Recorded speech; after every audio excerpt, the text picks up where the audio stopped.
Konnichiwa, Budi Des. Sebelum nonton video ini, subscribe dulu guys.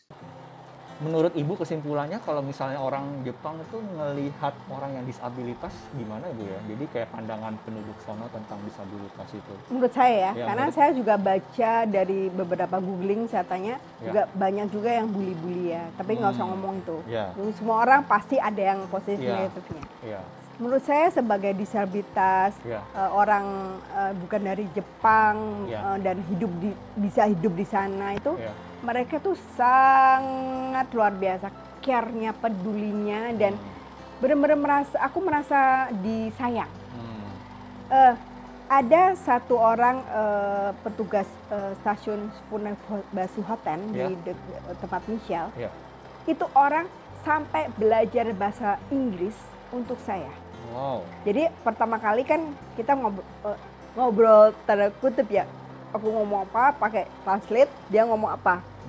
Jadi, itu pun nggak nyambung, sering-sering nggak nyambung. Tapi ketika beberapa kali saya ke sana, begitu saya tunggu di sini, tiba-tiba dia bilang, "Hai, good morning." Kok kenal? Kok bisa? Karena ketika saya cuma ngomong blue, biru, mereka nggak ngerti. Namanya tuh Suzuki, saya bilangnya Suzuki. Jadi dia belajar bahasa Inggris untuk saya. Wow. Dia mau ngomong. Gila. Ya, saya nggak tahu ya. Yang jelas Funabashi Hoten itu adalah kampung ya, tempat kecil di mana tidak akan ada turis. Iya. Saya ke sana gara-gara anak saya di sana. Jadi nggak mungkin dia belajar untuk bahasa Inggris untuk ya kan? Iya. Tapi dia bisa belajar walaupun abis itu kita ngobrol bahasa Inggris yang berantakan, tapi niatnya tuh membuat ya, dan niatnya itu yang membuat saya terharu. Gila. Hebat sih orang. Ini baik yang saya riset juga Bu ya. Jadi sebenarnya tuh kalau misalnya Bu kebanyakan ya, itu orang Jepang kalau di sana tuh sebenarnya lebih ke arah malu. Jadi sebenarnya tuh pandangan mereka ke orang yang disabilitas itu sebenarnya tuh mereka tuh cuman bingung aja cara komunikasinya, cara membantunya. Mungkin. Mereka tuh sebenarnya pemalu karena orang kebanyakan ya, mungkin nggak semua, tapi kebanyakan orang Jepang tuh pemalu. Jadi kayak mungkin kelihatannya beberapa orang kelihatannya kok cuek atau apa, sebenarnya mereka lebih ke arah malu dan bingung cara menolongnya gimana gitu. Oh gitu. Dan sebenarnya juga dari pas sekolah itu sudah dibedakan antara sekolah yang untuk orang yang murid yang normal, yang sehat, dan dengan murid yang disabilitas. Jadi mereka nggak digabung. Jadi secara nggak langsung mereka jadi bingung gimana caranya gitu. Mungkin ya. Itu mungkin ya, saya juga. Mungkin juga. Tapi memang saya melihat sendiri kalau saya ke Funabashi itu kan kota besarnya Funabashi Hoten ya. Begitu sampai ke sana, karena itu tempat saya belanja. Begitu sampai sana, mereka memang kelihatan bukan bingung, kelihatan kan begitu turun dari kereta, beberapa orang sudah jemput saya. Bukan hanya jemputin, dia sampai pakai fluid orang untuk supaya tidak ada di depan saya. Kayak apa ya? Ya buat saya memang agak kok aneh ya. Ya mungkin bener kamu bilang tentang malu. Dia bingung bagaimana untuk membantu saya, tapi dengan cara orang yang dengerin saya. Kayak begitu. Mungkin juga. Ya mungkin juga sih. Oke. Menarik. Nah, jadi kalau misalnya di sono juga ada program dari pemerintah sih untuk orang-orang disabilitas gitu. Sebenarnya kalau di sono tuh jadi ada helper namanya. Ya, untuk orang yang penduduk Jepang maupun orang yang dari luar Jepang yang tinggal di sono pun juga mendapatkan kayak semacam program helper itu. Nah, untuk biaya dan berapa jamnya per hari itu tergantung dari disabilitas orang itu sih sebenarnya. Kemampuannya dan juga ya biayanya segala macam. Jadi kalau di sana tuh ada kayak semacam asistennya Bu atau helper. Bagus dong. Jadi kayak minta bantu untuk masak, untuk cuci piring, cuci baju. Untuk orang yang disabilitas apalagi yang tinggal sendirian ya, itu mereka dari pemerintah udah ada Bagus ya? Gitu, ya. Oke banget, oke banget. Dan juga ada kalau ibu mungkin juga arsitek lebih paham juga. Jadi di sono ada juga rumah yang didesain khusus untuk orang disabilitas. Kayak contoh, kalau misalnya di rumah Jepang itu kebanyakan, mungkin semuanya kali, selalu ada pembatasan antara kita taruh sepatu sama kita masuk, bener kan? Kita selalu taruh sepatu dulu. Di situ, betul. Biasanya kan itu lebih rendah ya, lantainya baru ada naik satu step. Betul. Itu namanya kalau misalnya di sono itu namanya genkan, itu pembatasnya itu. Genkan. Nah, kalau untuk untuk rumah disabilitas itu rata. Hanya sebagai line-nya doang pembatas untuk taruh sepatu sama ini.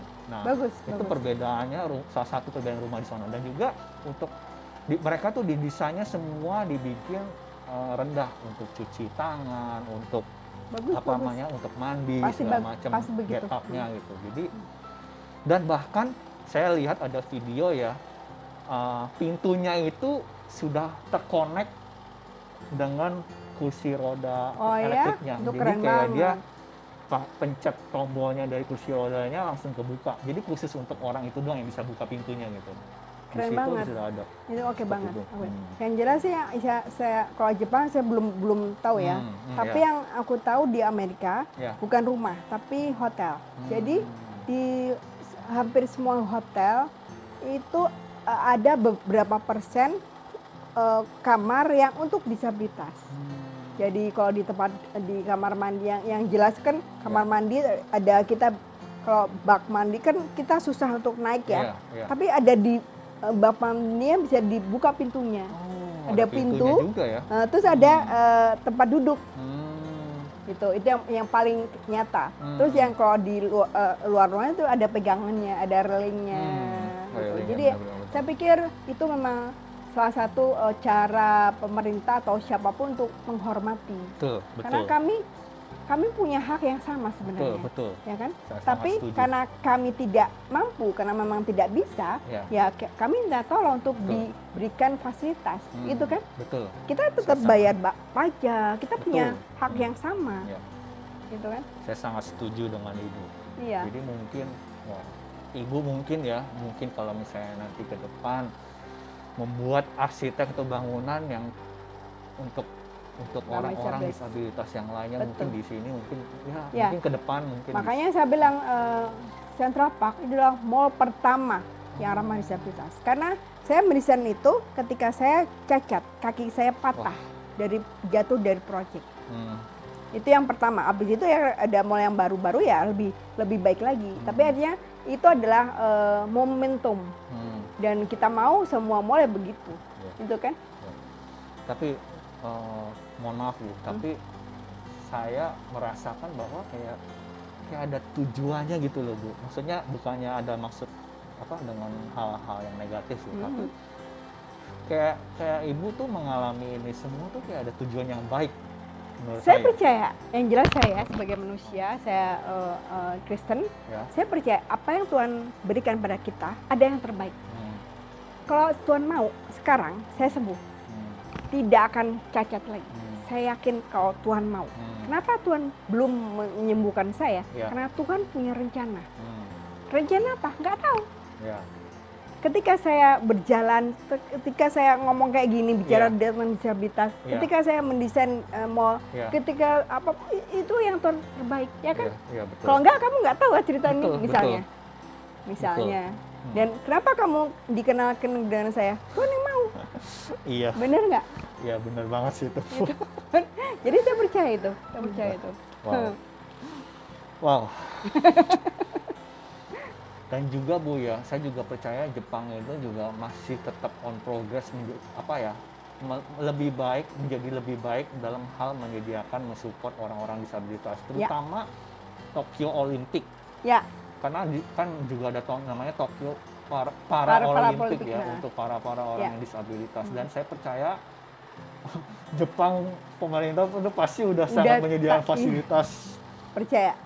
Kalau Jakarta kemarin para itu udah katanya oke, saya kan nggak datang ya. Katanya oke, ya bagaimana Jepang? Saya yakin itu, ya kan? Indonesia waktu itu juga ada. Katanya udah oke kan? Udah oke. Dan sebenarnya saya juga ada sempat cek, mereka tuh memang ada apps kayak semacam apps untuk orang pengguna kursi roda. Jadi apps-nya itu bisa tahu jalur-jalur akses mana yang mudah untuk orang-orang yang kirim aku dong kalau ada. Gitu. Tapi kalau misalnya tidak ada itu pun tanpa khusus pun aku nyaman. Tanpa itu aja udah nyaman. Iya. Tapi mungkin apps ini dibantu lebih lagi mungkin lebih mengarahkan ibu kalau misalnya mau kemana-mana, lebih baik rekomendasinya lebih bagus di sini. Mungkin makanya kirim aku ya. Tapi maksudnya pasti. Dengan tanpa itu pun saya merasa nyaman di sana. Gila, udah sangat dibantu ya. Jadi saya sempat lihat juga Bu ya, bukan lihat secara langsung, tapi sempat saya search gitu bahwa ada semacam kafenya itu dilayani oleh robot, namanya Orihime D. Ini pernah dengar. Nah, jadi di situ hanya temporary doang, jadi nggak selamanya. Jadi di sana tuh robot-robot melayani minuman-minumannya gitu. Nah, tapi yang mengoperasi robot-robotnya itu adalah orang-orang yang disabilitas. Ya? Betul. Jadi, keren banget. Bener. Di mana nggak? Tahu nggak di mana? Itu nama kafenya Orihime D. Di mana? Di mananya saya lupa. Kasih tahu kalau tahu ya. Siapa tahu aku coba nanti. Saya nggak tahu itu masih ada apa nggak, karena itu kalau nggak salah cuma dibuat untuk sementara doang. Gitu. Tapi saya nggak tahu sekarang ini masih ada apa enggak ya. Gitu. Jadi apa namanya? Itu jadi di robotnya itu ada kamera. Jadi orang yang mengontrol robot itu bisa melihat customer-nya, bisa mendengarkan, keren. bisa kerja juga gitu loh. Jadi kayak istilahnya itu apa ya, Jepang tuh juga memberikan fasilitas lowongan pekerjaan juga untuk orang-orang yang disabilitas. Itu keren banget, keren banget. Ya. Dan sebenarnya Bu, saya juga baru nonton juga ada video YouTube, ada orang disabilitas punya ramen shop. Oh iya? Jadi benar-benar dia ada yang bantuin, tapi resepnya semuanya dia sendiri dia bisa sendiri sebenarnya. Gimana tuh? Nah, balik lagi kalau ada kasih tahu aku. Oke, saya akan kasih. Coba nanti kalau dia bisa bahasa Inggris kita wawancara tanda kutip, bisa foto dia, gitu. Ya, jadi apa ya, buat saya tuh juga apa ya, walaupun mungkin orang yang memiliki keterbatasan itu juga sebenarnya menurut saya bisa gitu. Kalau misalnya memang ada kemauan juga gitu. Betul sekali. Jadi kayak saya lihat tuh bisa buat ramen shop, coba bayangin. Itu kan hal yang berat gitu, tapi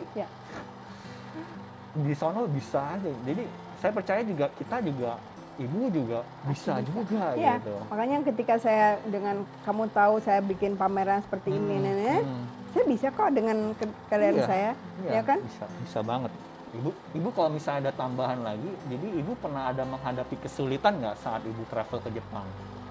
Selama ini tidak, pertama kali aja karena coba dan bahasa. Dan sekarang ini dari bahasa cara saya adalah dengan buka googling, ini loh, saya mau ini. Dulu kan belum kepikiran, karena nggak biasa. Biasa kalau bahasa Inggris kan bisa. Ketika terakhir itu saya pingin ke satu toko, tapi waktu saya googling itu posisinya di sini, tapi kok di mana sih nggak ada gitu kan? Saya ngomong ke toko itu, dia nggak lafalnya berbeda. Aduh gimana? Oh iya lihat di foto ini loh. Oh iya itu. Sebenarnya jadi melalui foto aja bisa. Iya, jadi caranya ya mereka tahu kok bahwa kita nggak bisa ngomong, tapi ya kasih aja gambar gitu. Nah, yang saya mau nanya ini Bu, pada saat ibu naik kereta atau apa, pernah saat lagi rame-ramenya nggak tuh? Pernah, sering. Nah itu gimana ibu? Apakah? Oke. Itu terjadi kalau anak saya bilang, Mah jangan keluar atau naik kereta di bawah jam 10 pagi. Kan itu penuh. Atau di atas jam sekian. Saya selalu jemput anak saya jam 11 malam. Dan itu penuh banget ternyata. 11 malam? Iya. Gitu. Jadi gini, waktu itu saya nggak pernah ikutin, saya nggak pernah pagi-pagi. Selalu jemput anak saya jam 11 malam di Urayasu. Kenapa penuh? Karena itu mall tutup. Itu jalur terakhir kereta dari Disneyland. Shin Urayasu itu cuma 3 stasiun dari Disneyland. Wow. Jadi dan itu perumahan, daerah pemukiman. Jadi mereka datang, jadi itu penuh. Ya. Ketika saya jemput dia, udah arah pulang ke Funabashi Hotel, itu ngantri. Orang itu memang tetap kekeh untuk tunggu di situ. Tapi petugas kelar, kamu dia. Oh. Gitu ya? Jadi kita masuk dan mereka nggak protes. Mereka keluar tapi setelah dikasih tahu. Kayak masuk, terus mereka mencoba lagi walaupun tapi kalau gitu petugasnya nggak masa bodoh. Tuh, dan itu yang lucu adalah saya kan duduk. Saya dikeliling oleh kursi roda. Jadi saya nyaman, aman. Dia mau doser-doser, saya nggak akan itu kan. Tapi yang saya heran, yang lucu adalah dia ngotot masuk. Satu kan kena ini, aduh sakit, kena itu sakit. Tapi artinya mereka masih ngotot. Tapi mereka tidak mengenduk. Dia kan kalau di kereta kan misalkan diam, nggak boleh ngomong kan. Iya betul. Jadi mungkin dia juga misu-misu, marah-marah kan. Tapi ya diam aja dan ya kesakitan tetap aja. Lucu banget. Oke, jadi mungkin sebisa mungkin tetap menghindari rush hour ya. Iya. Karena susah banget tuh. Susah banget ya. Terus kalau misalnya keluar pun itu juga mereka dengan tertib turun, saya turun dulu naik lagi. Gitu. Ibu kan sekarang masih bekerja ya Bu ya? Ya. Pada saat kondisi normal Bu ya, Ibu kan ke kantor Bu ya. Kalau boleh tahu itu gimana Bu dengan kalau misalnya di Indonesia Ibu bekerja, apakah ada kayak tantangan atau enggak, atau ada gimana ya, maksudnya nyaman nggak gitu kerja di Indonesia? Jadi apalagi sekarang ya setelah saya sendiri dengan anak saya nggak punya supir, jadi saya pagi-pagi diantar jemput oleh langganan Grab saya, dan teman saya itu juga lumpuh separuh, disabilitas juga karena stroke juga. Di mana? Di Grab di Jakarta. Oh, orang Grabnya? Iya. Jadi dia selalu jemput saya jam 6:30, nanti jam 3 jemput saya di Central Park, pulang ke sini, lumpuh separuh, sebelah kiri, kalau saya sebelah kanan. Nah, di sana kan saya juga punya kursi roda di kantor untuk meeting-meeting biasanya, ya kalau normal ya, meeting-meeting di mall, ketemu orang, atau di manajemen. Kalau misalnya meeting di luar pun saya pakai kursi roda itu dari kantor ke luar, meeting di mall mana. Tuh. Jadi saya nggak pernah nggak nyaman, cukup nyaman. Tapi memang sangat terbatas. Artinya kalau Jakarta saya harus naik mobil dan di kursi rodanya diangkat. Kalau di sana kan tanpa dibantu oleh mobil, kita bisa kemana sendiri tanpa keluar dari kursi roda. Oke.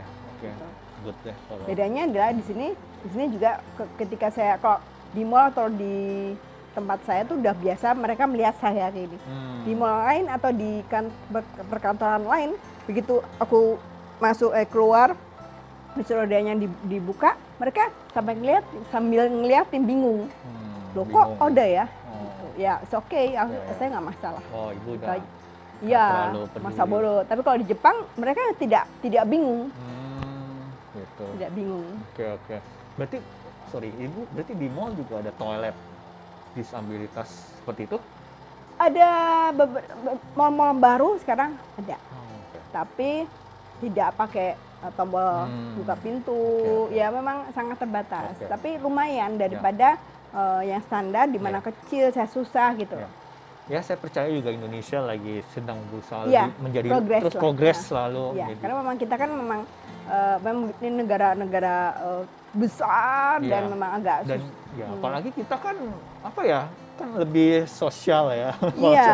Jadi saya percaya juga sih sekarang sabar aja. Maaf Bu, ini di luar topik disabilitas tapi saya penasaran banget Bu, dan saya sempat kepoin. Ibu ternyata ada video YouTube juga Bu ya. Nama YouTube channelnya apa Bu? Christy Damayanti. Oke. Nah, jadi saya sempat lihat salah satu videonya itu Ibu ketemu sama Pak Jokowi. Iya. Itu apa tuh Bu? Ada acara apa tuh? Oke. Gini dong. Saya tuh nggak kenal siapapun. Saya biasa aja, saya arsitek di sini. Orang tidak akan kenal saya. kalau saya tidak narsis. Benar kan? Ya, betul. Narsis kan ada positif dan negatif kan. Positifnya adalah kita narsis dengan karya kita, bukan narsis dengan uang kita, kekayaan kita, bukan, tapi karya kita. Wow. Karya saya adalah tulisan. Saya tidak berpikir tulisan saya akan dibaca oleh banyak orang, tidak. Saya menulis adalah untuk terapi otak, karena otak saya sudah cacat. Kalau saya tidak menterapi otak saya, salah satunya dengan tulisan, otak saya akan mengecil. Karena stroke itu kan membuat syaraf-syaraf itu sakit atau mati atau pingsan gitu. Dan itu harus dikembangkan untuk bisa berkarya.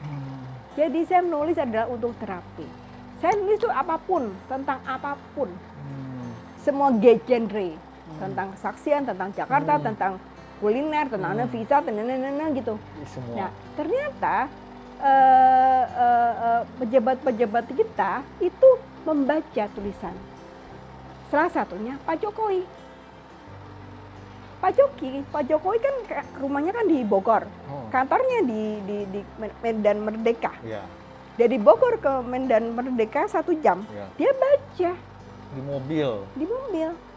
Ketika saya diundang tanggal 14 Desember 2015, diundang dengan 100 orang penulis juga untuk makan besar di Istana Merdeka. Saya didudukan di sebelah Pak Jokowi. Dia tanya, saya tahu tulisan kamu tentang Jakarta, Bapak baca tulisan saya heran. Iya dong baca. Saya kan 1 jam dari Bogor ke kantor saya. Saya sampai wow. Karena saya banyak tulis tentang Jakarta. Konsep Jakarta, saya kan punya 3 buku tentang Jakarta di launching oleh Pak Ahok. Pak Ahok ya. Oh ya, Ibu ketemu Pak Ahok juga ya. Ya. Gitu. Gila. Jadi jangan berpikir tulisnya tuh apaan sih? Kekuatan menulis itu luar biasa. Gara-gara tulisan, saya diminta bicara dimanapun sebagai motivator. Saya dicari media, termasuk kamu. Artinya karena kalau saya tidak narsis, apa kamu cari saya? Enggak kan? Ya, saya perlu tahu dulu Ibu nih backgroundnya apa, nulis segala macam. Wah, apalagi Jepang. Makanya saya kontak Ibu. Nah itu kan jadi. Benar. Narsis itu ada positif dan negatif. Benar. Narsis yang positif adalah kita memblow up karya kita. Ya. Sehingga orang tahu. Iya. Sebuah inspirasi kan? Iya, betul sekali. Gitu. Waduh. Wah gila, saya sebenarnya pengen banget Bu bisa menulis juga Bu. Pengen bisa menulis 1 buku Bu. Kamu bikin ini pun keren banget. Makanya saya bilang, oke, kamu kan memang Jepang ya, tentang Jepang. Oke, itu fokusnya titiknya di situ. Nanti kalau dengan saya berhubungan dengan saya tahu Jepang dengan cara saya. Nah, kita ngobrol. Nah, kamu bicara tentang yang kamu tahu, udah semua Jepang. Nantinya next yakin kamu kan terblow up. Amin Bu. Oke. Gitu. Terima kasih banyak Bu. Wah Ibu, serius saya sangat secara pribadi kayak menjadi lebih semangat, menjadi terinspirasi dari Ibu gitu. Aku juga seneng banget bicara tentang Jepang karena udah 1 tahun nggak ke sana. Iya. Jadi mungkin ini kayak semacam obat rasa kangennya Bu. Iya. Tenang Bu, tenang. Ini sudah mau akhir 2020. Semoga 2021 kita bisa ke Jepang. Kita jalan-jalan bareng ya. Amin Bu, amin. Semoga bisa. Sip. Untuk untuk pertanyaan terakhir mungkin Ibu ada advice atau mungkin masukan, input atau saran untuk kita semua yang menonton ini Ibu? Saran tentang apa juga? Mungkin tentang kehidupan, tentang apa yang Ibu buat motivasi. Saya cuman bilang, lihat saya pakai kursi roda, saya cacat tubuh kanan, tangan saya nggak bisa dipakai, kaki saya juga susah, ngomong saya agak susah, tapi saya bisa melakukan apa saja. dengan Tuhan ya. Saya betul. bersama Tuhan. Betul. Saya bisa nulis. Saya punya 26 judul buku 26. sejak 2012. Wow, dan hasilnya bukan untuk saya, semua untuk pekerjaan Tuhan. Saya belikan kursi roda untuk saya bagikan. Amin. Terus saya juga bisa traveling kemanapun dengan kursi roda. Wow.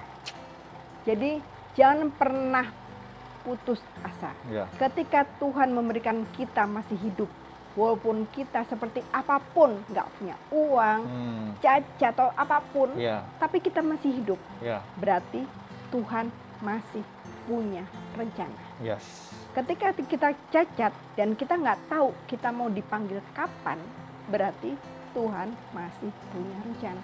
Berarti kita harus melakukan yang terbaik di sisa hidup kita. Betul. Wow. Itu sangat inspirasi, membuat saya semakin semangat, karena betul Bu, karena apa ya, kita lebih keterbatasan itu kadang kita fokusnya ke keterbatasannya itu yang kita tidak punya gitu. Tapi kalau misalnya kita fokus dengan apa yang kita punya, apa yang kita masih bisa lakukan itu. Jadi dengan apa yang kita nggak punya atau kita terbatas itu jangan fokus dengan terbatasnya, tapi fokus dengan solusi. Solusi apa yang kita punya, apapun. Ini saya punya ini bukan gara-gara saya punya uang loh, semua dalam tanda kutip berusaha. Cari yang murah misalnya. Banyak cara. Kalau mau bicara tentang cara, hubungi saya. Bisa kontak Ibu atau bisa follow juga channel YouTube-nya Ibu, Kristi Damayanti. Atau mungkin kita bisa bikin video lagi nantinya. Dengan senang hati, dengan topik yang berbeda. Dengan topik yang berbeda. Bicara tentang ini, tentang negeri kuil. Bicara tentang tentang makanan, kuliner, tentang anime. Bahkan tentang anime tentang sumo. Sumo. Wah, Ibu banyak sekali ya. Tapi benar sih Bu, sekali lagi saya juga mau teringat bahwa sebenarnya Tuhan juga bisa membawa dari keterbatasan, kekelemahan itu malah bisa menjadi kekuatan. Ya, betul. Itu kita harus mencari keterbatasan kita akan menjadi kekuatan. Benar sekali. Benar. Jadi jadi mungkin aja nanti ke depan Ibu Ibu ngalamin ini, jadi mungkin Ibu bisa membantu orang-orang disabilitas yang lainnya yang mungkin kehilangan. Itu yang saya sedang lakukan. Dari hasil penjualan buku ini, saya belikan kursi roda, alat pernafasan, tongkat, apapun. Bisa lihat dulu di YouTube, mungkin di YouTube belum ada, tapi ada di page Facebook. Facebook. Apa yang saya lakukan untuk mereka. Wow, Ibu. Sangat mulia sekali, Ibu. Saya sampai mau nangis. Karena kan anak saya sudah dewasa ya. Mereka sudah mandiri tanpa butuh uang dari saya lagi, termasuk yang di Jepang. Saya tetap bekerja. Untuk apa? Untuk Tuhan. Amin. Terima kasih banyak Bu. Topik hari ini sangat semoga apa yang kita diskusi hari ini sangat bisa menginspirasi dan juga menambah pengetahuan tentang Jepang, dan juga bisa juga kita bisa saling belajar juga ya yang Jepang sedang lakukan untuk kita juga untuk dunia. Betul. So, terima kasih. Jangan lupa untuk like, comment, and subscribe di YouTube channel ini Budi Kun, dan juga jangan lupa subscribe Kristi Damayanti. So, arigatou gozaimasu. Terima kasih Mbak Mas. Dadah.